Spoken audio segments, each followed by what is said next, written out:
Hello বন্ধুরা, আমি আজকে একটা নতুন রেসিপি তোমাদের কাছে নিয়ে এসেছি। টক মিষ্টি ঝাল বেগুন রান্না। বেগুন রান্না করতে আমার কি লাগছে তোমাদেরকে দেখিয়ে দিচ্ছি। আমি এখানে বেগুনকে এইভাবে ছোট ছোট করে কেটে নিয়েছি। এখানে লাল শুকনো লঙ্কা আছে, জিরে আছে, আদা আছে, রসুন আছে, চিনি আছে, সাদা সর্ষে রয়েছে। এখানে রসুনকে ছোট ছোট কুচি করে কেটে নিয়েছি।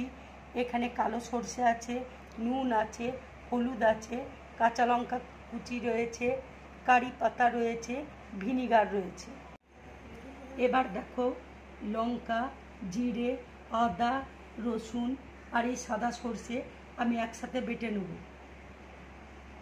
তেল দেখো গরম হয়ে গেছে। এবার আমি রসুন কুচি দিয়ে দিচ্ছি।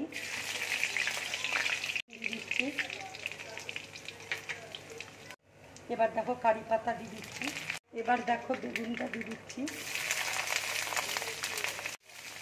বেগুনটা ভালো করে ভেজে নেব। এবার বেগুনে আমি আন্দাজ মতো নুন দিয়ে দিচ্ছি।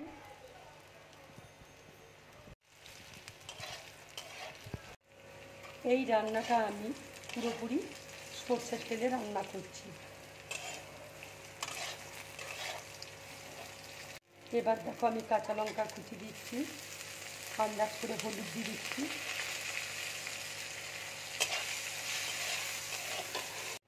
এবার দেখো মশলাটা আমি দিয়ে দিচ্ছি। এবার দেখো কাশ্মীরি লঙ্কার গুঁড়ো দিয়ে দিচ্ছি। এবার আমি একটু জল দিয়ে দিচ্ছি। দেখো মশলাটা ভাজা হয়ে গেছে। এবার আমি একটু জল দিয়ে দিচ্ছি। এবার আমি চিনি দিয়ে দিচ্ছি, একটু ভিনিগার দিয়ে দিচ্ছি।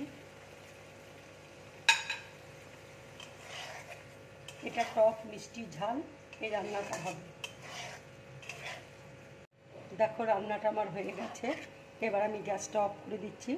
এবার আমি একটা প্লেটের মধ্যে তুলে নিচ্ছি। বন্ধুরা, যদি এই রান্নার রেসিপিটা তোমাদের ভালো লাগে তাহলে লাইক করবে, শেয়ার করবে আর ড্রিম ব্লগ চ্যানেলটাকে সাবস্ক্রাইব করবে। নমস্কার।